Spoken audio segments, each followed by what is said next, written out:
I'm 48, for those of you that don't know, I'm 48 years old, and these are the 10 things I wish I would have done in my early 30s pushing forward. And listen, if you're in your 30s, even if you're in your late 20s and you're knocking on the door of 30, even if you're doing a handful of these, it'll transform your life.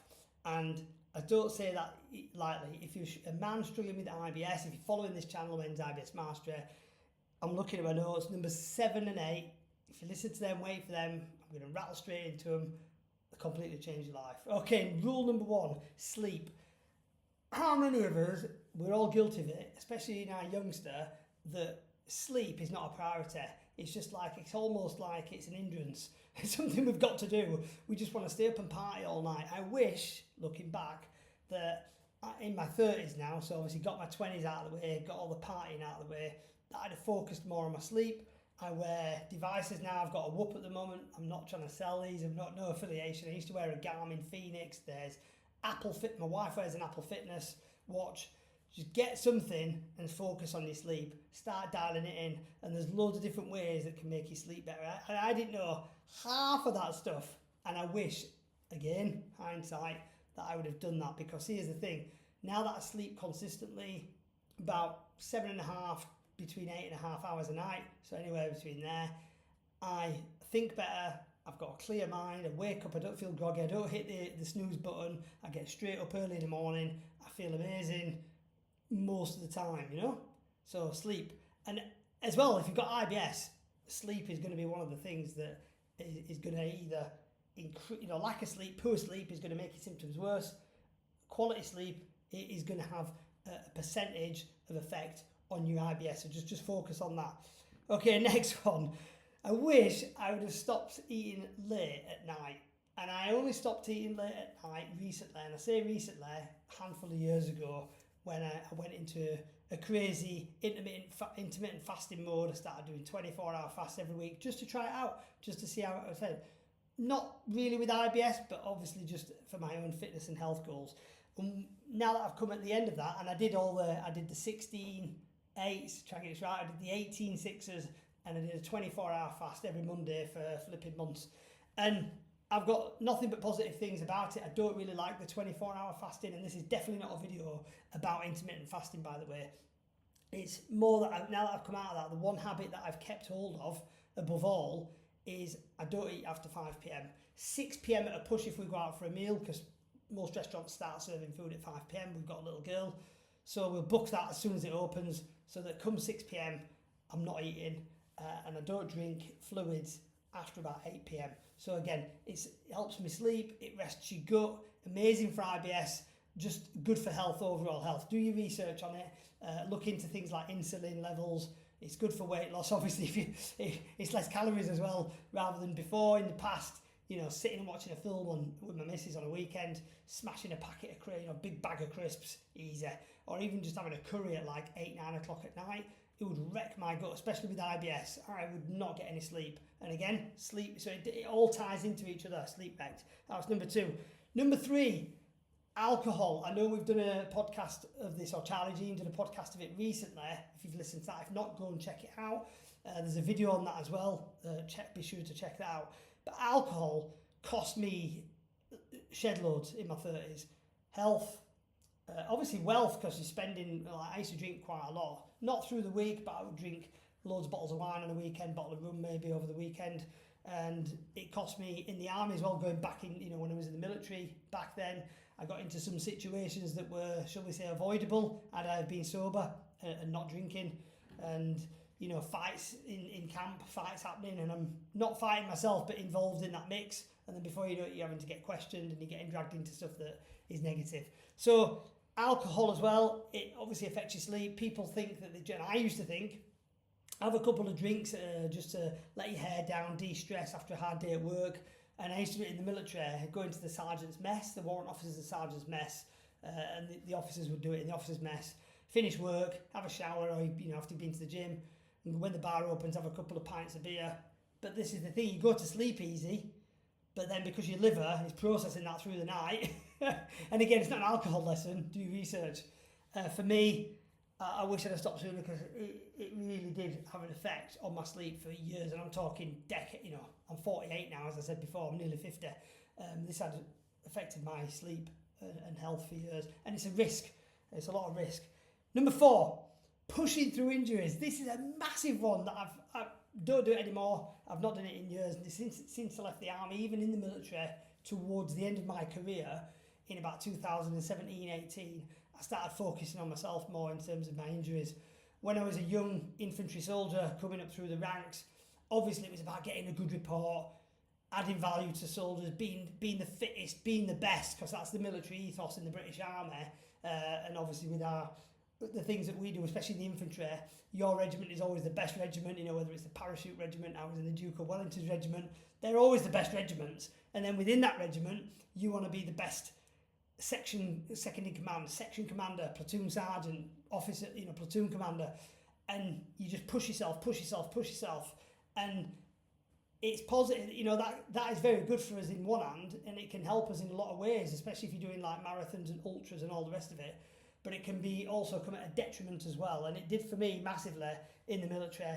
I did battle courses with shin splints and stress fractures, and just took loads of painkillers for about 8 weeks, living on painkillers and anti-inflammatories, which is not good for your body. And I put myself through hell a lot of the times. I tried going for special forces, this SAS, Special Air Service. I went on that course with an injury, and I got more injured because that course is horrible. It's a beast.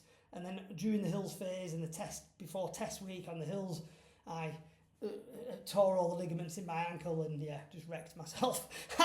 And that just knocks you back. It knocks you back. So the key thing this is, and I'm not saying you don't have to be in the military and think, well, I'm not in the army, I'm not doing this. You could be, you know, pushing through injuries with ultras, with marathons. It just knocks you back. It knocks you back even further than you'll ever know. And especially when you get to my age and beyond. I mean, I'm not beyond yet, but you feel it big time. My knees now, because I've had knee surgery, double knee surgery, I've had shoulder surgery, I've had back injuries, shin splints, stress fractures, plantar fasciitis, long list. And they come back and haunt you when you're older. So like now, I keep mega fit. I always have done. I love being super fit, super healthy. But it's difficult because you have to fight around injuries. Enough on that one. Hopefully that makes sense. Don't push through injuries. Glenn, in your 30s, go and get expert help straight away. Don't be afraid to take a sit down and relax and take a rest period, even if it's for a month, and look after yourself. Number 5, put myself first sooner. Big one, isn't it? When you say to somebody, "Oh, I'm going to put myself first," I think you're being selfish. It sounds selfish. Put yourself as you are number 1. Put yourself first is not selfish. Putting yourself first, looking back, is selfless. It's the best thing you can do, because here's the thing. And when I was younger, I was always putting my soldiers first, putting others, my family first. If I needed to go and see them, or my kids first, putting everything else first. Work, especially. How much do men put work before themselves? Men are guilty of it, aren't they? Massively.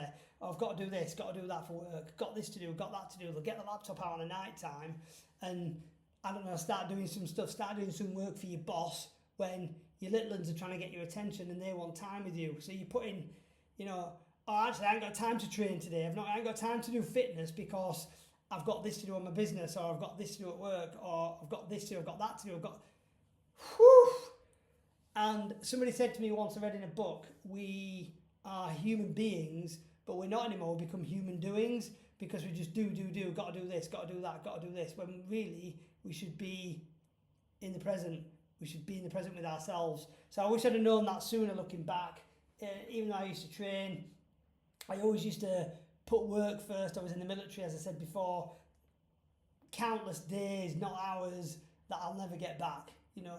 Looking times that I've missed with the kids, missed opportunities with personally with friends, going on holiday, lads' holidays, just loads of stuff, doing events, sporting events, fitness events outside of the army because of the military, because of my job. So just putting stuff first before yourself is not the way forward. I wish I'd have known that sooner.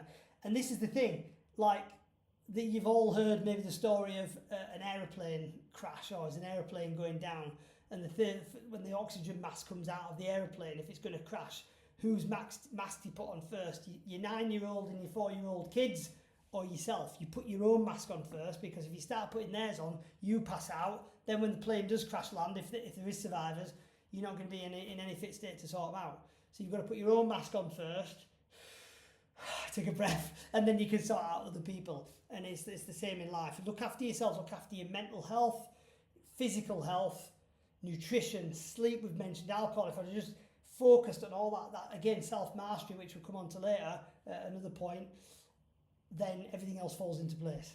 Happy with that? Cool. Number 6, journal daily. Big one. These bad boys, I've got a pile of them now. I wish I'd have done that. I wish someone had taught me and shown me and the power of doing journaling when I was in the military in my 30s. I've always done goal setting, but it was kind of loosely around being in the army. I wish I'd have done that sooner. I wish I'd have journaled things like my symptoms with IBS. If you've got IBS watching this, symptoms, track my sleep, about tracking things. Remember, leaders and experts track things, whether you're an entrepreneur, whether you are flipping an athlete, it doesn't matter. You track things. Ultra runners, marathon runners, they track their fitness, they track their VO2 max, they do all this stuff, and you can look at it, because don't commit to memory. I used to commit to memory, and I've got a good memory, and I used to forget loads. So I wish I'd have journaled sooner. Journal things like thoughts, important parts of your life as well, so you can look back on that. You'll thank me when you're my age. Trust me, you will thank me when you're my age, and you'll be like, oh, yeah, I'm glad I did that. And anyway, enough on journaling. Number 7, big one. And I said it's number 7 and number 8. I think if you do these two, if you do all of them, your life you'll develop. But 7, I waited far too long. For those that follow my podcast and watch me in videos, I've shared this story before, in getting a diagnosis for IBS. And looking back, I'll be totally honest and open with you. It was a number of things. It's hard to say as a man, and it's stubbornness is definitely there. Pride, going to the medical centre, going to the doctors with, when you've got diarrhea, bloating, all these issues going on. You just try and, like I said before, pushing through it. It ties into pushing through it, what we said before, and just getting to that next level. It doesn't help. It knocks you further back, and it knocks me back in so many ways, guys. It really did. Like the missed opportunities that I had because of IBS, and it all starts with that diagnosis. But more importantly, I left myself open to risk just by self-diagnosing and saying I've got, a dodgy gut, whatever I said back then. You're leaving yourself open to risk. And I now, knowing what I know now, flipping heck, the symptoms that I had could have been bowel cancer, colon cancer, could have been inflammatory bowel disease, there's loads of different ones there. It could have been all this stuff that could have really, really negatively impacted my life. Not just my life. I've got 4 kids. Back then, I had 3 children. I've got a youngster now who's 9, so you can appreciate this is all the way back. But my other 3 kids, I was a Burger King dad, we call it in the UK, because I was separated from my ex-wife. So I was seeing them on a weekend, or supposed to see them on a weekend, because I was in the military. And some weekends, my gut was a wreck, and I was a train crash through alcohol, the sleep, pushing through it and being injured, not getting an IBS diagnosis, and my symptoms being all over the place. So all this stuff compounded on top of me, and I couldn't, some weekends I couldn't collect my children, I couldn't drive the car, I was bedded down. So getting that diagnosis sooner, it would have given me certainty, it would have given me less risk away from having something more serious, which heaven forbid, and I'm grateful to God that I didn't get anything more serious back then, and hopefully not moving forward, because it would have broke my heart having to tell my kids that I had something really, really serious. And what would have been even worse than that, more heartbreaking for me, is them saying you could have done something about this. So get the diagnosis sooner, Glenn, thinking back, and I could have moved forward. Number 8, this is massive. If you don't take anything away from this video today and podcast, number 7, which we just mentioned about the diagnosis, and number 8, I wish I'd have gone all in on managing my IBS. I wish I'd have gone all in on finding out what it was properly and then getting it sorted out. Not fudging around and messing around and all this jazz. And it was only I mean, and I'm going back, I can make excuses now, and there is one excuse that I had back then, which you don't have if you're watching this video, you don't have this excuse. Back then, there was no YouTube. If there was, I'd never heard of it. I think it was maybe, but we're going back to 2000, and I did Iraq in 2003, the second Gulf War, and it's when I came back from there, having trauma and everything else, that my symptoms started. That's when I contracted IBS and moving forwards in my life. I didn't have it before then, didn't have any symptoms before then. And I didn't know what was going on. And if you're watching this and you're new to the IBS and the gut issue world, you're probably the same. What's going on? Please, please, please, if you listen to nothing else in this video, know from me, get the diagnosis. And if you've got a diagnosis, get it sorted, because it'll cost you big time. And it'll not just cost you, it'll cost your family, if you've got children, a partner, even just relationships with friends, going out and socialising. That I could do a whole video, and I think I have in the past, of what IBS actually costs men. It's shocking, and financially as well. So getting it nipped and getting it sorted sooner, it saves you so much in the long run. And just pay whatever it costs. You know, whatever it costs in money, in time, it doesn't matter. Just go all in and get it done. Find a way and just get it done. It doesn't have to be with us, it can be with anybody. But go all in on IBS management, and just be careful. And I'm going to do another video, I've got it prepped in my notes to do it next week, on red flags. I'm going to help you on red flags, what to look out for with fake gurus, charlatans, and people that can wreck your health and make your IBS even worse. I'm definitely going to share that with you, and Charlie Jean's going to do some stuff as well to give you that protection. And getting it sorted out. So if you manage that IBS sort of, I wish I'd have known that sooner, because if I'd have gone all in and got it sorted out sooner, I would have been able to see my kids, go to events, got promoted quicker in the army. I still finished at the top, thankfully, but I did miss out on a year or two earlier on due through IBS and not being able to do everything. So that's a massive one, guys, massive. Number 9, not really relevant to, I guess it is relevant to IBS. I wish I'd have removed toxicity, toxic people as well, from my environment way sooner. Now I'm talking, and I'll be open with you again, my mum, I've got 2, I guess, half brothers, same mum, different dad, and a few friends, or so-called friends that are not really friends. You've probably maybe experienced it as well. They say they're friends, but they talk shit about you behind your back. You know, the pat on the back is a recce for a dagger, as they say in the army. And I wish I'd just removed myself from them people way, way sooner, because it would have protected me, it would have protected my children, which was my mum's grandchildren. You know, without going into a deep dive, and I'm not clearly here to hang anyone out to dry, because that's negativity, and I believe you get back what you put out. So enough said on that. If you've got toxicity in your life, whether it could be a boss at work, a manager, I've had them as well in the military, bad toxic leadership. It could be family, friends, whatever.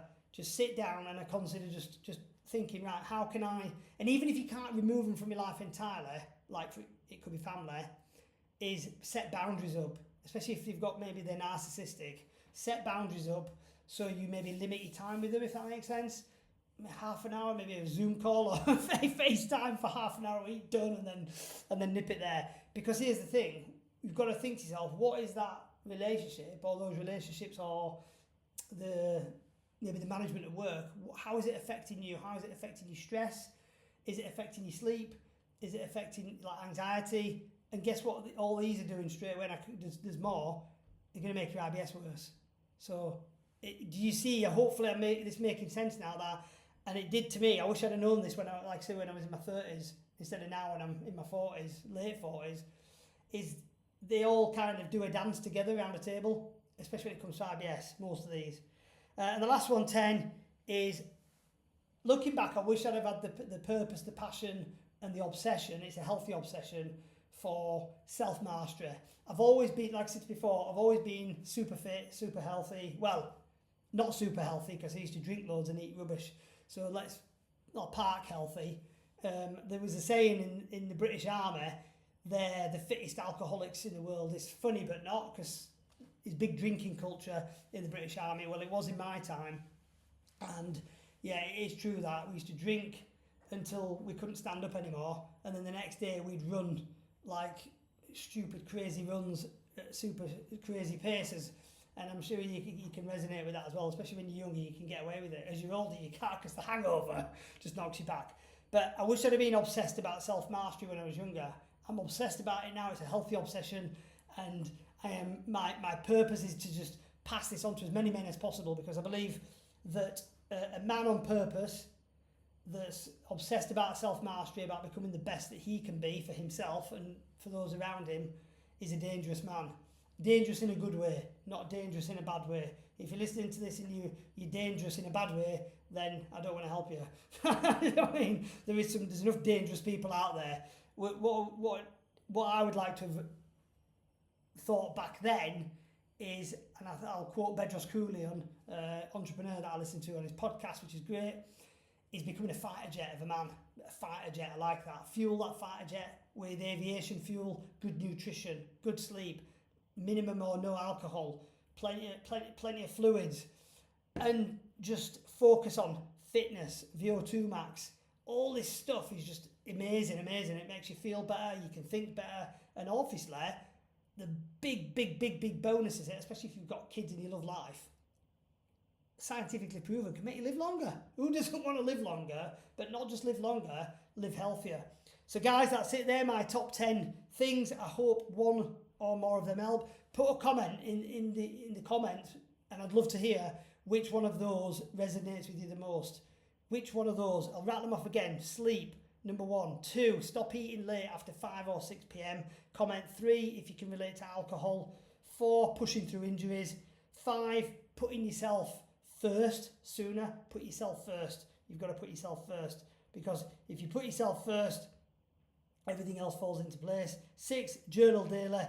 7, waiting too long for an IBS diagnosis. 8, going all in on IBS management. Yeah, getting that IBS managed. 9, remove toxicity around from your environment. And 10, obsessed on self-mastery. Which one of those can you relate to? Whack it in the comments. I'd love to hear, and I will get back to you when I get time. That's it, guys. Peace out, time out, take care, and be blessed by the best, and I'll chat soon.